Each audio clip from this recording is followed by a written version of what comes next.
Latar belakang dari adanya partai politik di Indonesia. Partai politik merupakan salah satu bentuk manifesti atau perwujudan dari sistem politik di sebuah negara. Kehadirannya menjadi indikator penting dalam tata negara, khususnya setelah tumbangnya rezim Orde Baru dan pemerintahan berikutnya. Yang lebih demokratis adalah keberadaan partai politik mulai berkembang pesat sehingga bisa bersaing dalam pemilihan umum yang bebas dan adil.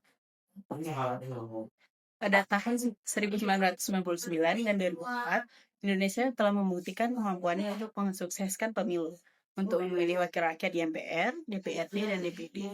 Tahun 2005 untuk pertama kalinya Indonesia dengan sukses setelah melaksanakan pemilihan presiden dengan wakilnya secara langsung, disusul kemudian dengan pemilihan kepala daerah secara langsung. Awal mula kehadiran partai politik. Pada awalnya, politik hanya ada di wilayah Eropa, tapi dengan luasnya gagasan bahwa rakyat merupakan faktor yang perlu diikut sertakan dalam politik, maka munculnya partai politik. Lahirnya partai politik didasari oleh tiga teori. Teori yang pertama ada teori kelembagaan, teori kedua adalah teori situasi historis, dan teori ketiga adalah teori pembangunan. Teori kelembagaan adalah partai politik yang mengemukakan bahwa partai politik dibentuk oleh anggota parlemen yang awal mulanya ditentukan dengan pengangkatan, lalu menginginkannya adanya kontak dengan masyarakat untuk mendapat dukungan. Akan tetapi, setelah itu bermuncullah partai politik yang dibentuk oleh masyarakat itu sendiri. Masyarakat tidak puas dengan partai yang dibentuk oleh pemerintah karena tidak mewakili kepentingan mereka. Yang kedua ada teori situasi historis. Teori situasi historis menjelaskan krisis situasi historis yang terjadi ketika sistem politik mengalami masa transisi karena perubahan corak masyarakat tradisional menjadi corak masyarakat modern atau kompleks.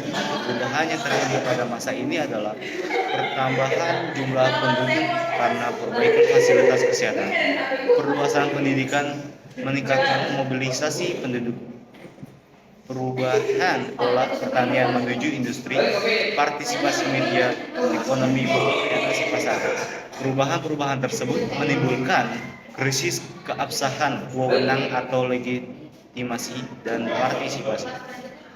Ketiga ada teori pembangunan. Teori pembangunan adalah teori yang meningkatkan modernisasi sosial, pendidikan, kesehatan, teknologi, dan banyaknya kelompok kepentingan dan penekan yang memunculkan kebutuhan akan organisasi politik untuk memadukan beragam aspirasi tersebut.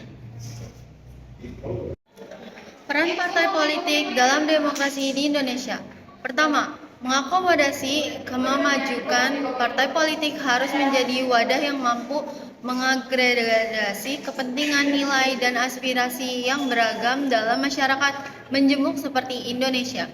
Mereka mentransformasikan pluralitas ini menjadi kebijakan publik melalui konsensus mayoritas.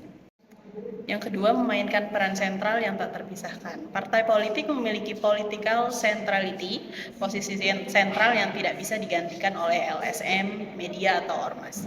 Hanya partailah yang bisa mentransformasikan aspirasi rakyat menjadi platform pemilu menjadi undang-undang atau kebijakan negara. Poin yang ketiga ada menjadi penghubung antara negara dan masyarakat. Partai politik adalah jembatan antara rakyat dan pemerintah.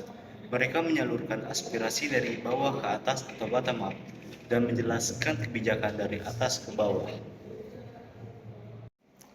Poin keempat, menjalankan fungsi ganda. Partai politik harus menjalankan 5 fungsi utamanya.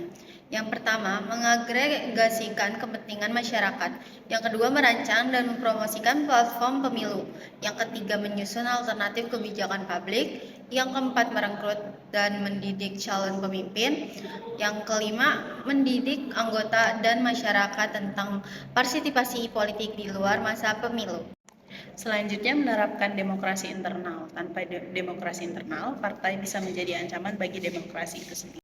Yang keenam ada mencerminkan struktur rekahan sosial masyarakat.